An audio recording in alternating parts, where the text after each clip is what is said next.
Greetings, everyone. Here we are at the last lecture for our class. Figuratively speaking, there's only so much time in a semester, and literally speaking, there's only so much time in a semester. Well, let's jump into this. We have covered over a 2 week period World War II. Now we're going to move into what happens towards the very end of World War II, sort of a resetting of the map. You might remember with every major war, such as, say, the Napoleonic Wars and more, that there's always, or the 7 Years' War, there's always kind of a meeting of the minds of the leadership of the West, of Europe, to reset the map. Okay, who gets this? Who gets this? Let's draw out our alliances and let things settle down while we recover, rebuild, and get ready for whatever the next thing is going to be, the next war or the next conflict or whatever. Well, the deal is that World War II has plenty of those. Okay, plenty of issues that lead into we need to fix some things, and those set the stage for this next era of time called the Cold War. And we'll get into the Cold War as 90% of this lecture. I just want to get into a couple of stage setting things that are still a player today. They're very important. So let's get to it. First of all, I'm recording this lecture honestly right around that date, just before May 14th of 1948. I think the day today is May 13th of 2021. So we're almost at the anniversary of the time of this recording where the state of Israel is going to be created, and we'll talk about why that is and how. And I think very interestingly, this moment is going to be why on this date, on May 13th of 2021, there is a rising conflict in Israel and against Gaza Strip and Palestine, the people of Palestine. And that is leading into what we think might become a full-blown war. Israel has a lot of these with the Arab world. This is not uncommon for Israel. But why? Right? Why is there a conflict in Gaza Strip and between the Palestinian people and the Israeli people and such and so forth? Well, that actually stems to this slide, to this moment, May 14th, 1948. So there's this meeting of people that will one day become really the United Nations. And this meeting of people are trying to decide how to settle the map at the end of World War II. The Nazis are being wrapped up, and the Japanese Imperial Army is being wrapped up. And the big question is well, now what? The forces that are still out there have surrendered, but there's lots of POWs. There's also a lot of concentration camps that did have some survivors in them that have been opened up. There's lots of displaced Jewish residents of Europe who have been displaced because they fled, ran away, or were finally freed from prisons. The ones that survived the Holocaust, and that there were tens of millions of people, basically Jewish people, who had nowhere to go because the countries of Europe were war-torn and couldn't really take more people, and they didn't want to. The United States was one of those. We're kind of like, well, we are the land of the free and the Statue of Liberty, and come bring us your war-torn people. And before World War II, during and after, the United States was like, we'll take a couple, but and the United States is like that most of the time. So here we are at this point where we have tens of millions of Jewish people who have nowhere to go. And so Britain is letting go of some of her former colonies, mostly in the Middle East. And as Britain is doing this as part of the settlements at the end of World War II, as Britain is letting these colonies go, one of the British occupied colonies in a place called Palestine, just south of Lebanon, right, and just west of Syria, the British are just kind of casually saying, well, there's this area here right next to the Mediterranean Sea, and has access to trade routes. And honestly, back in the biblical days, used to be Israel, for a while. So why don't we just turn that back into Israel again? We'll just partition it. We'll take this territory, split it up, and call it Israel. And we will invite all the Jewish people of the world to move there if they want to. And that could be where all the refugees go and the whole thing. We will create a modern state of Israel, which hasn't existed for thousands of years. Okay. Of course, the the leadership of the Jewish people, there were lots of different leaders of the Jewish people from different parts of the world, were very excited about this idea. Oh my gosh, we're going to bring Israel back. And then, of course, everyone else is just like, well, I mean, again, people were kind of tired, and there wasn't that many that could really answer to it. The one group of people that were not asked about this, nor were they given a vote as to whether or not they should move out of their homes, their cities, their towns, to make room for a whole new country that was going to be placed right in the middle of their territory, were the Palestinians, which was a state, which was governed by the British during their empire, their colonial period. And the British are just going to casually, very British-like, say, we're just going to turn this into Israel. United States, what do you think? And the U.S. says, simple answer, that sounds fantastic. And thus begins the conflict that is still continuing to this very day between the Israeli people and the Palestinian people. Okay, so here is the map right here of what back in 1947 and 48 the United Nations has decided they're going to do. This is one of those things that looks great on paper and it's just untenable in real life. You just can't do it this way.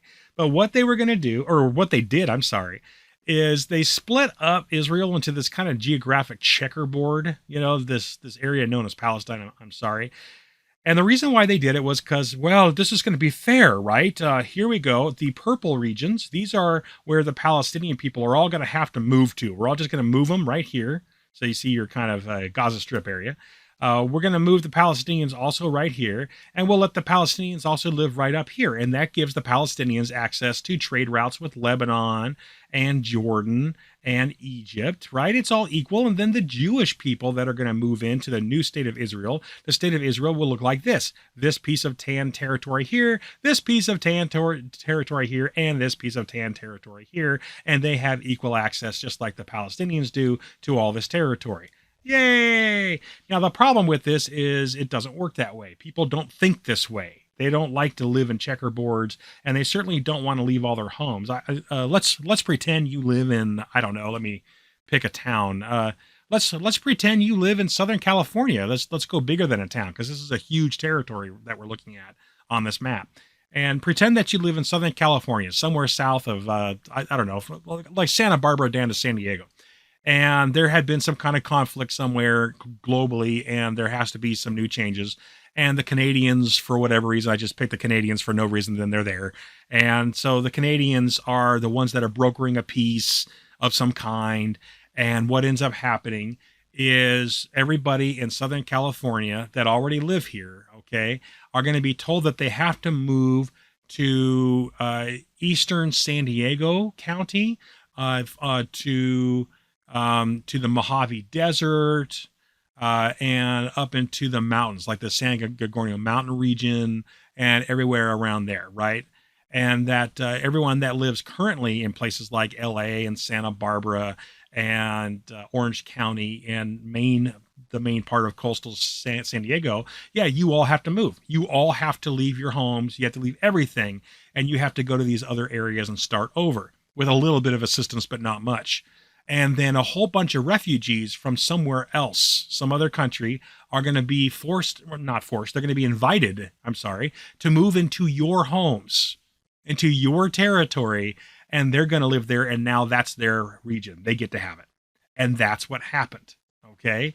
This is, while I personally, as an American, I'm speaking with a bias as an American that grew up during the Cold War and all this, all right, I have a certain appreciation for the state of Israel and America's need for there to be a state of Israel, because really Israel is the United States' kind of foothold into the Middle East, and it's a very important thing for us because we are an empire. And I get that. From a geopolitical landscape, the United States, needs Israel. Okay, we need it, and that's a whole other discussion for another time as to the depth of how much we need Israel.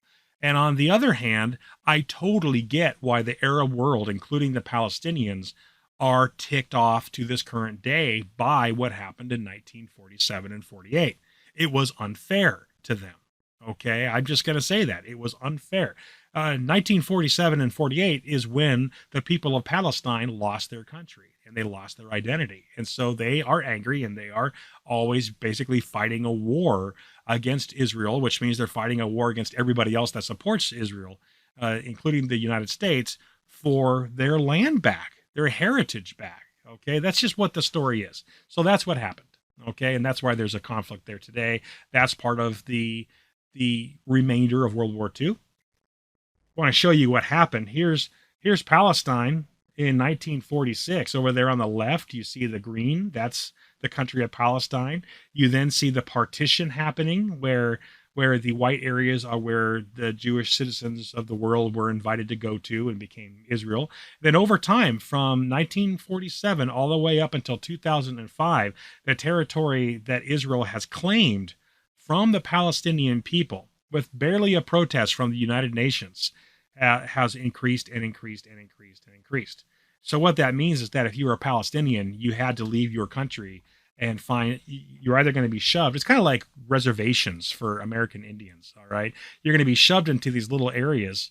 And then down here, the Gaza Strip area, or you have to leave and go find a new country, which of course those other countries aren't too keen on it either, because they don't really want other people coming into their country. They've got their own problems. So everybody blames this on the British and the United States, by the way. This is the beginning of the United States having a bad relationship overall with much of the Middle East, because the United States, of course, supported this change.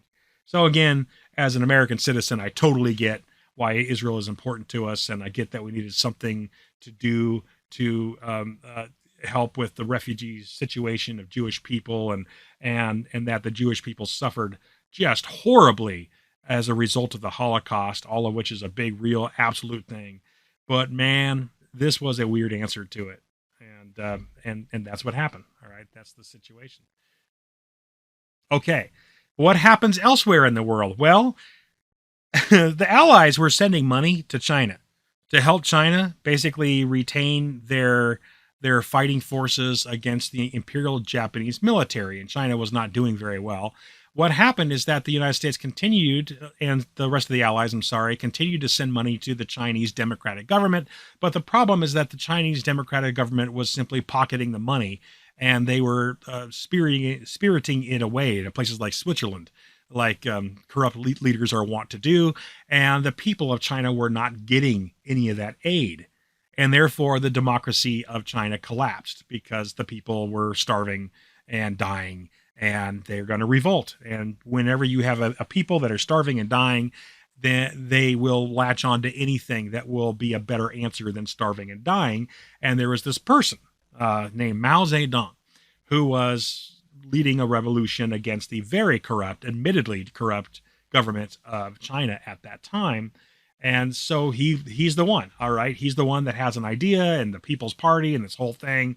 They get support from Russia, because Russia, of course, is the USSR, and one more large communist country only makes Russia even more powerful with an ally there just south of them, right? So what do why would you say no to this?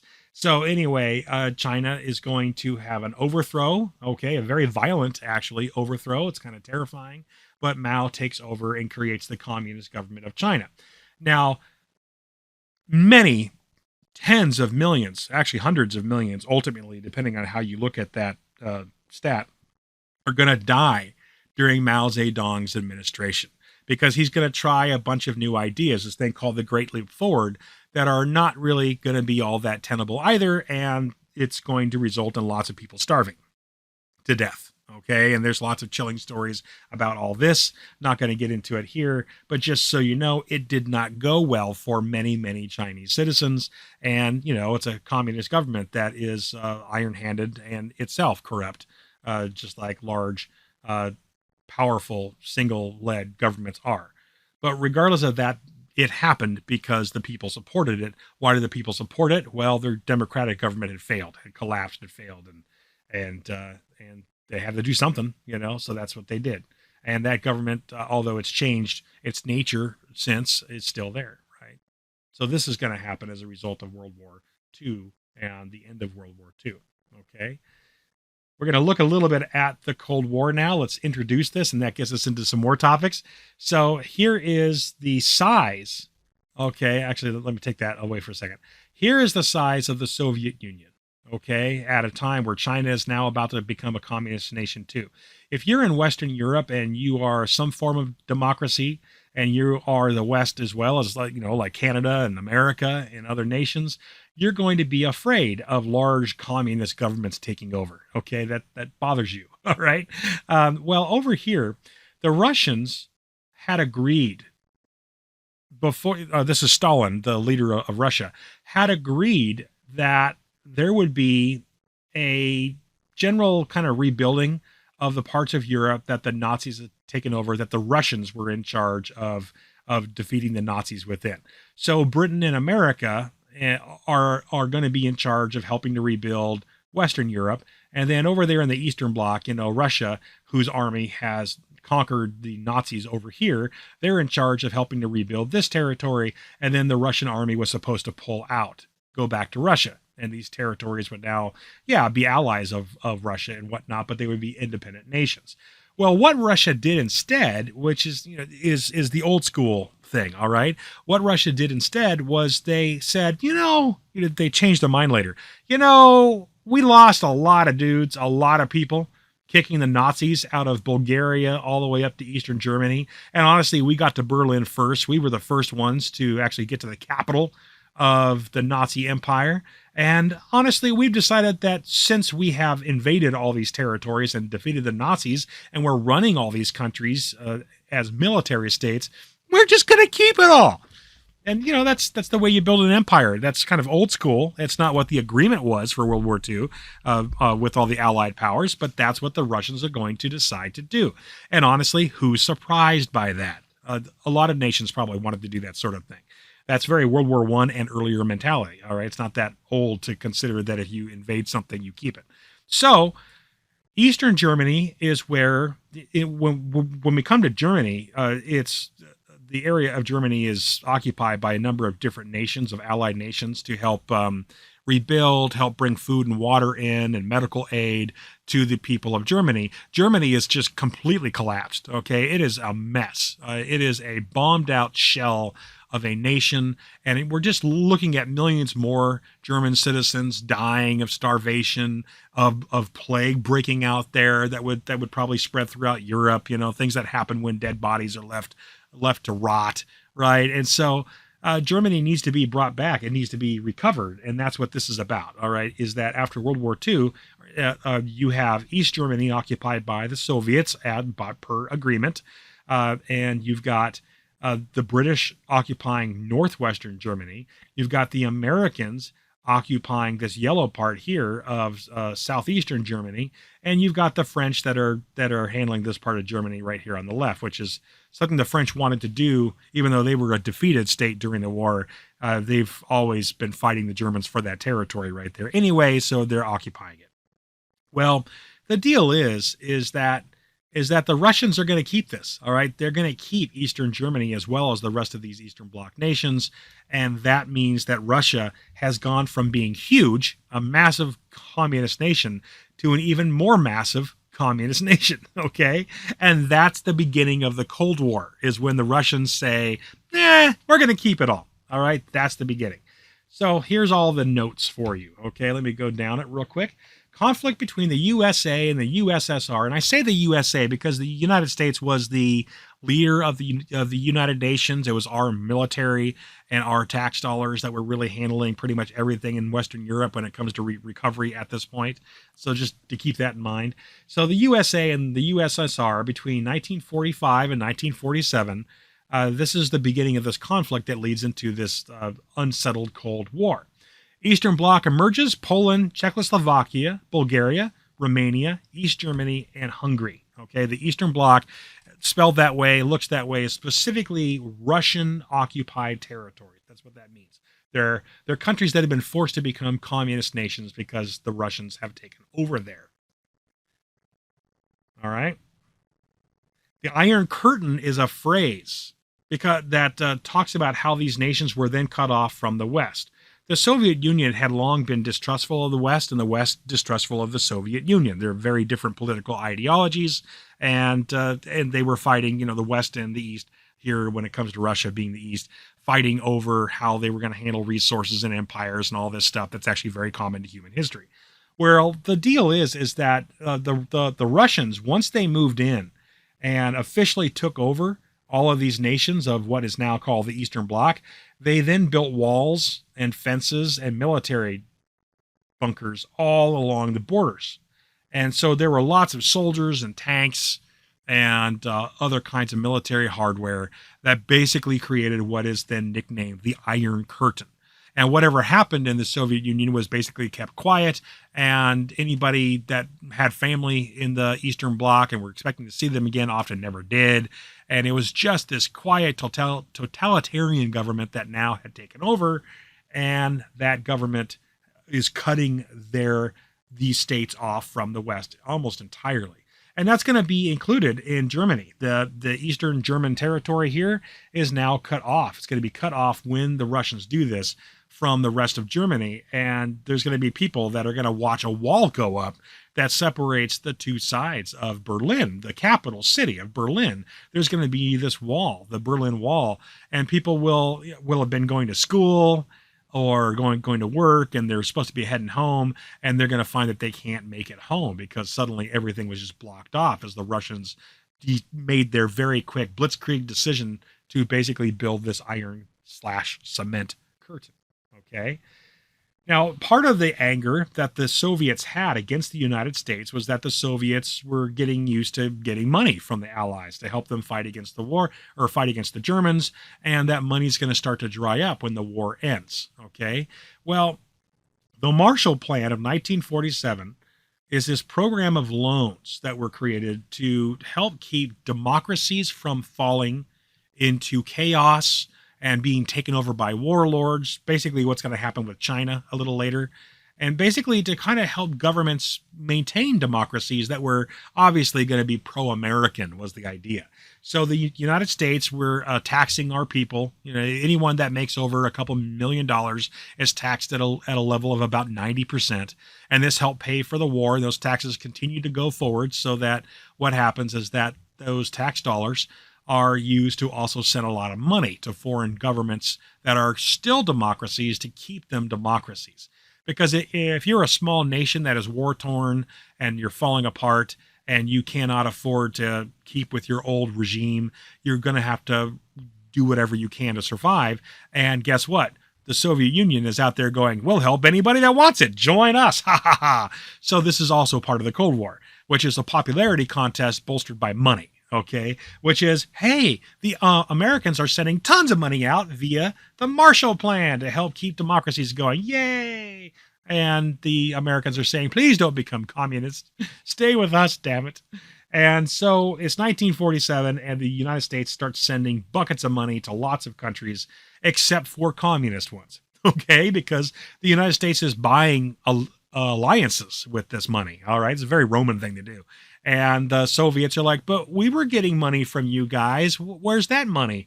And the United States is like, yeah, but you're communists. The war's over. All right, we've beaten the Nazis, and we don't need to keep sending you money. And the Soviets are like, but this is bad. You know, this is some kind of ist. All right, that you're giving money only to those guys. And so that was part of the bad blood as well. So, right. So anyway, got these up. Been talking about these notes the whole time. So moving on then, all right, is that the United States is sending Marshall Plan money all over the place, trying to keep nations from descending into chaos. Okay, a little bit of background. It was the Conference of Yalta where the United Nations was created, and this is the conference in 1945 where Germany was going to be jointly governed by these various countries, and where Stalin agreed to not take over all the rest of Eastern Europe that the Russians were occupying at the end of World War II. That was Yalta. So what is the conference called where Stalin said, just kidding, we're taking all this, deal with it? All right, it's called Potsdam.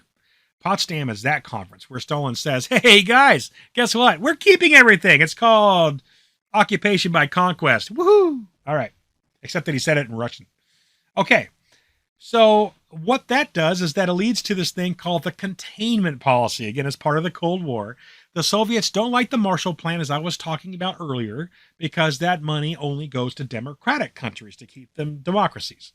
And the United Nations is beating up the rhetoric, kind of making the rhetoric pretty loud, saying, hey, we cannot support communist nations. Those are an evil concept that are bad to its people. And in reality, communist nations generally have shown a lack of concern for any form of human rights whatsoever. So, I mean, there were plenty of examples that the West could pull from and say, look how evil the communists are. Lenin and Stalin certainly were not peaceful and kind to their people. All right. And Mao Zedong is not going to be either. All right. Nor are other communist leaders. So it's very easy for countries like the United States, which has plenty of its own problems, and Britain and France and everybody else to say, we're not great either, but we're way the heck better than those guys. Look at those guys. Right. And so that's part of it. There's this popularity rhetoric, which is saying we're better than you when it comes to allied nations of the West. And then, of course, there's that Marshall Plan money that's floating around all over the place. All right. So the United Nations is going to be saying things like, we are committed to keeping communism contained and will unite to block the spread of communism, mostly with money, sometimes with the militaries, but mostly with money. And a Secretary of State at the time named George F. Kennan is going to say this publicly. We are going to continue for a long time to find the Russians difficult to deal with. By we, he means the West, and by the West, he mostly means the United States. The reality is that I think he would, I don't know if he would be shocked or not, what his long-term visions was for this, but George F. Kennan probably wouldn't be that surprised to find that we're still to this day finding the Russians difficult to deal with. All right. Okay, moving forward. So the Soviet Union is going to be building itself as a superpower to basically show why it's better than the West or as good as the West. And obviously the United States is able to create a certain amount of fear and respect because the United States developed the atomic bomb during World War II, which other nations tried to do but were unable to do in that time frame. Well, the first nation that's going to create a working atomic bomb after the United States is going to be the Soviet Union. They're going to put everything they have into it because they need, in the game of brinksmanship, need to be able to say, we're as good as you guys. So the Soviet Union is going to create itself as a superpower after World War II by pushing westward and regaining much of its Tsarist era territory, meaning from the Peter the Great era. All right. Concentrating on heavy industry and weapons development. So the Soviet Union is going to be doing what really the Nazis did, which is to turn a good portion of their economy into industrial weapons manufacture and employing a lot of its citizens in the Russian military. The Russians had a military before World War I. It just wasn't necessarily that big. They were putting money into other things. Well, after World War I, it made sense to keep their military going because the Russians were expanding and conquering and maintaining their occupancy of those other Eastern Bloc nations to claim them and own them.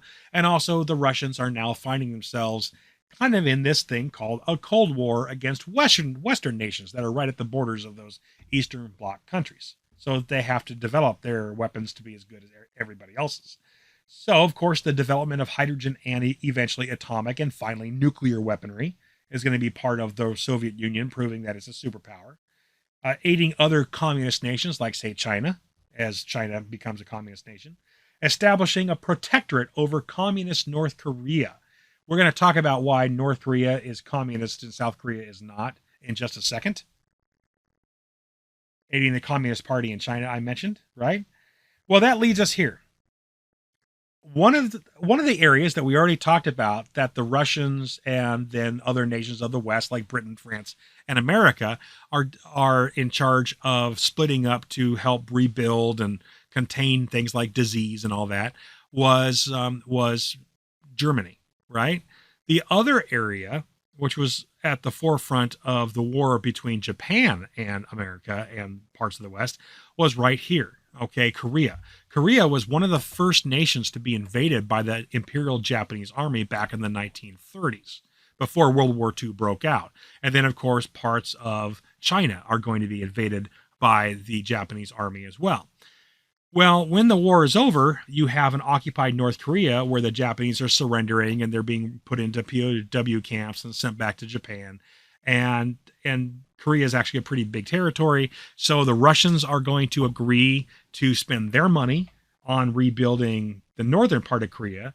And the Americans, who have a giant navy in this region because of the attack upon Japan, the United States Navy is going to be in charge of essentially helping to rebuild the southern part of Korea. Okay, so this was intended as a temporary. Here we are to bring humanitarian aid into Korea and to rebuild Korea. But the reality is that, of course, once a government takes over a certain territory, they don't want to give up that territory. That's just, again, human nature when it comes to geopolitics. And so the Soviets are going to rebuild North Korea like the Soviet Union. And the Americans are going to rebuild South Korea, wait for it, like America. And so you have very different ideologies right at this border. It doesn't start with any kind of conflict or fighting. Korea's in pretty bad shape after the war. So it's just that's just how they rebuild. And the Soviets will put in a Soviet-supported communist government, and the Americans will put in an American-supported democratic government, and that's how things will develop. Okay? Obviously, there's going to be something coming. The next war is actually going to be the Korean War. But we're not there yet. We'll get there in a minute. You know, what happened and why is there a war? But this is why those two areas are separate even today. Okay, 1961 is when the Russians are going to build the Berlin Wall, and that wall is going to be bolstered on either side by the Iron Curtain. The Iron Curtain going through Germany, where the Soviets have taken over Eastern Germany, basically is connected to this wall. It's just that Berlin is the capital city, and it's full of people, 30 million some odd people. And so the Soviets actually build a wall there. It's not just checkpoints and tanks and soldiers. And this wall goes up super fast, and it's one of the most effective walls in history. It's more effective than any wall we've built on the southern border between the U.S. and Mexico. It was way more effective than even the Great Wall of China.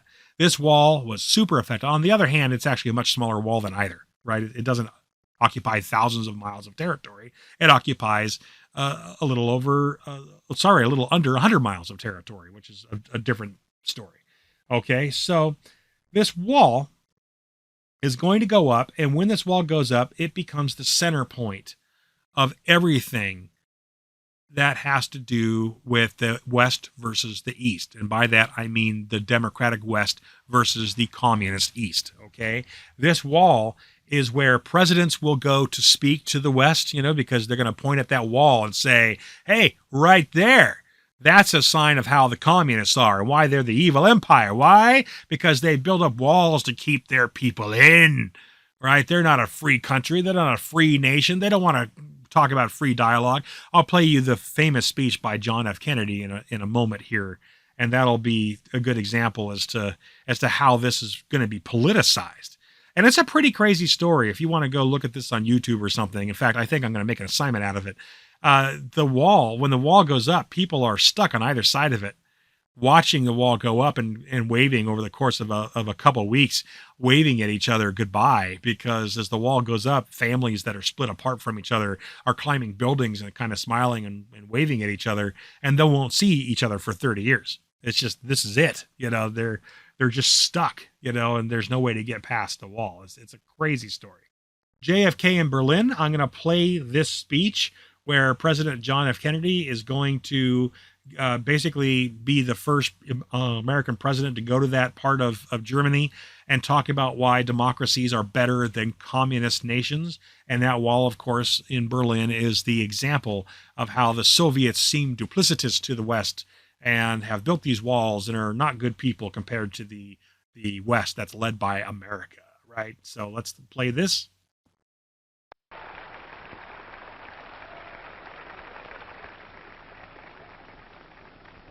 There are many people in the world who really don't understand, or say they don't, what is the great issue between the free world and the communist world.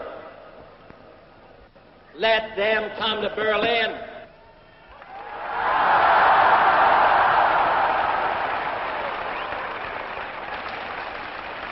There are some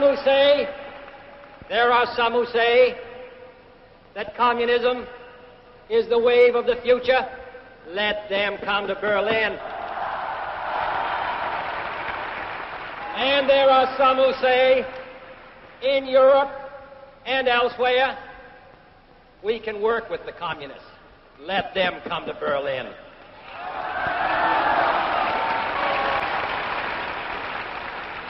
And there are even a few who say that it's true that communism is an evil system, but it permits us to make economic progress.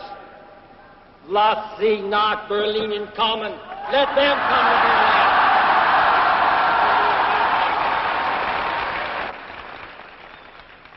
Freedom has many difficulties, and democracy is not perfect. But we have never had to put a wall up to keep our people in, to prevent them from leaving us.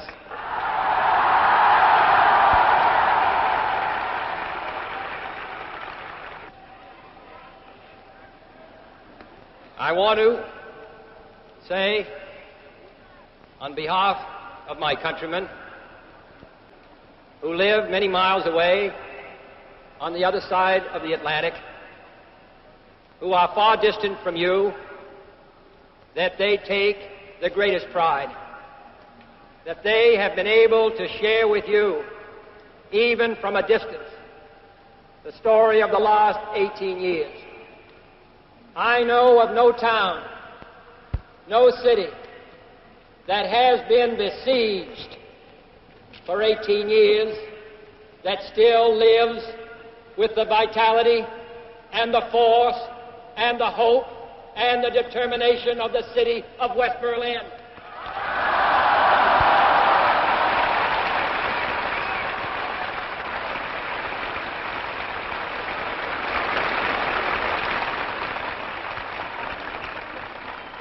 While the wall is the most obvious and vivid demonstration of the failures of the communist system, for all the world to see, we take no satisfaction in it, for it is, as your mayor has said, an offense not only against history, but an offense against humanity, separating families, dividing husbands and wives and brothers and sisters, and dividing a people who wish to be joined together.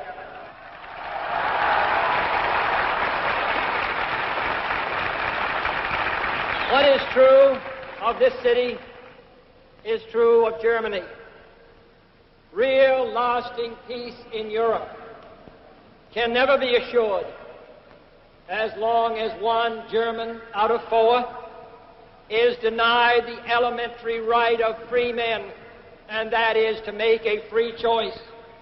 In 18 years of peace and good faith, this generation of Germans has earned the right to be free, including the right to unite their families and their nation in lasting peace with goodwill to all people.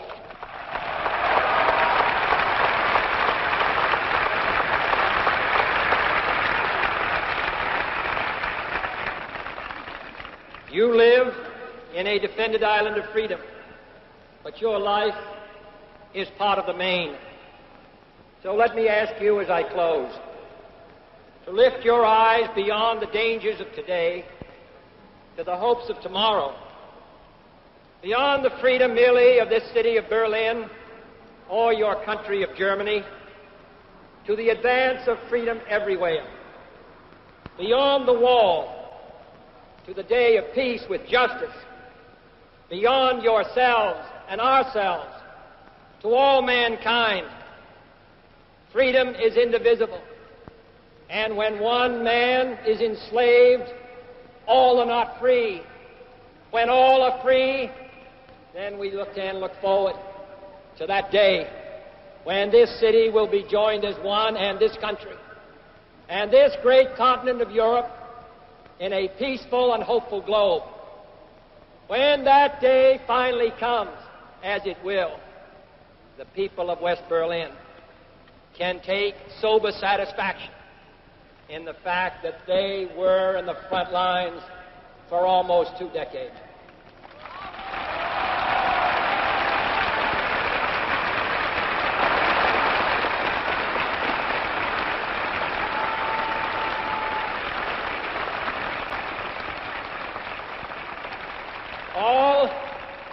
All free men, wherever they may live, are citizens of Berlin. And therefore, as a free man, I take pride in the words, Ich bin ein Berliner.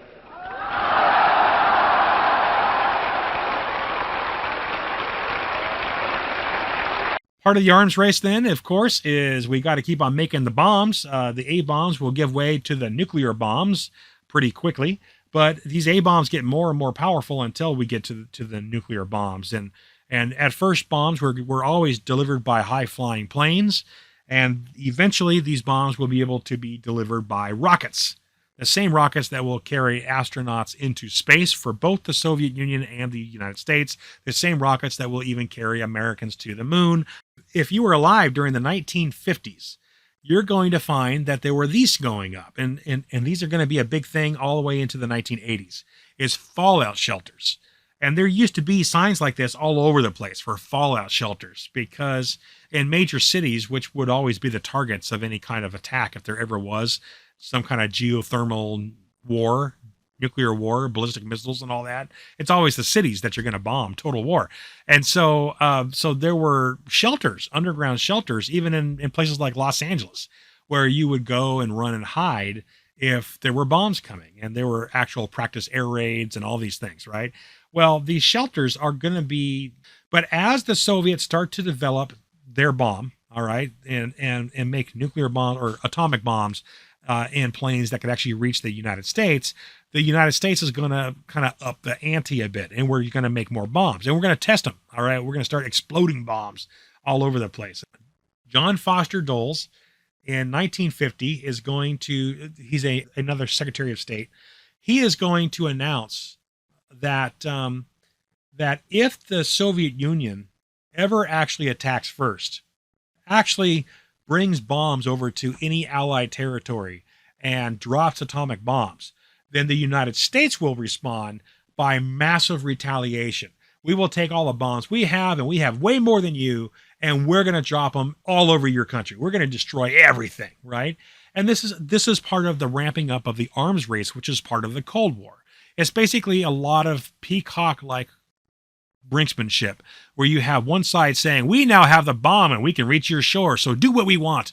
And then you have the other side saying, well, we have more bombs, and if you ever try to use one, we'll destroy your country, right? It's this kind of stuff that children who become politicians do, all right? So this is the deal, all right? Here are the sides. NATO versus the Warsaw Pact. In 1949, there is a military alliance that is separate from the United Nations, by the way, although it works really closely with the United Nations most of the time. NATO, North Atlantic Treaty Organization, is the Western Allied coalition military. It's something that the League of Nations after World War I never had, which is really why the League of Nations will fail to stop World War II. Okay, and so this is all these nations are putting money into this thing called NATO. You'll notice that Sweden's not involved in this. They still are not. All right. And so if you are part of these nations, you are pledging to protect each other if there's ever some kind of war with the communist East. So once NATO is made, that's when massive retaliation is announced. If you guys bomb any of our guys, we will massively retaliate against you guys. And we have more weapons than you do because we simply have more money than you do. That's part of the game. So when in 1955, the USSR will establish this thing called the Warsaw Pact. And the Warsaw Pact is their military alliance with all their countries that they've conquered over time or manage or own, right? So the Warsaw Pact, which is the chessboard version of the Soviet military complex, and then you've got NATO, which is the kind of American-led Western military complex. NATO still exists today. The Warsaw Pact does not, okay, because one side won the Cold War and they have continued in their old fashion. Right about the same time, the Soviets are going to start to show that they have the bomb, and therefore the United States has to show that it has the bomb and is willing to use it. Of course, the U.S. already has used the atomic bomb against Japan twice, so we've already shown that we're willing to use it. Okay, and so that's something that people will always remember. Well, I'm going to play this video just to show you the game of ecological disaster that is created by the United States and US allies versus the Soviets, who are basically trying to show the world who has more bombs, who has bigger bombs, and why those bombs mean that we need to fear each other and never attack each other. Okay, this is part of the game of the Cold War, where the Cold War gets really dangerous. All right, so here's that video of the detonations of nuclear bombs during the Cold War. Here we go.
Okay, so that's chilling and fun, right? Good times. For those listening to this, it might be your parents, maybe your grandparents. It depends on your age range that grew up during this period of time. And if they did, trust me, you could ask them questions about the Cold War. You know, were you ever afraid of nuclear bombs and stuff? Look at the movies that came out between the 60s and especially the 50s. All right. I should really say, going into the 80s. And you'll notice that a lot of movies, a lot of the really popular ones are all about this stuff, right? Red Dawn, War Games is my personal favorite. All right, War Games about what happens when some kind of thing occurs where war is created. The Terminator is all about the idea of computers taking over and using the world's nuclear arsenals to kill the humans off, right? Even things like The Matrix gets into stuff like this. But there are movies like Day After Tomorrow, if you really want a chilling view of how people thought the world would end. It is something else if you just look carefully. So that's fun and chilling.